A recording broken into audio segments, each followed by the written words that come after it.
अस्सलाम वालेकुम नाज़रीन। सिंधुजक में ख़बर जो स्लो जारी है तव्हां गड़ियासन में ख़बर शेयर कंदा हलूं। गड़ियासन ऐं बरपासे वारनि इलाइक़नि में बदोमनी जी लहर छाइजी वई। रहवासियुनि जो निंडू हराम सर्द रातनि में पुलिस गश्त करण बदिरां गरम बिस्तरे ताईं महदूद। गड़ियासन वेझो गुज़िर रात देर सां सी सेक्शन थाणे जे हद ॻोठ दौरो खोसो मां चोरी की कोशिश दौरान घर धणी सुजाग थी पिया।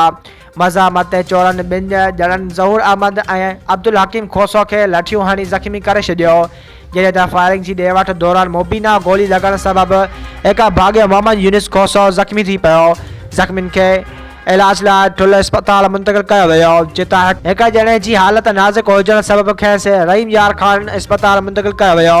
जॾहिं त चोर फरार थियण में कामयाब थी विया। इतला बावजूद हद जी पुलिस वाक़े वारे हंधि न पहुती। ॻोठाणा पंहिंजी मदद पाण तहत पहिरियों खणी रवाना। वधीक ख़बरूं ॾिसण लाइ विज़िट कंदा असांजी वेबसाइट www.sindhujraknews.com।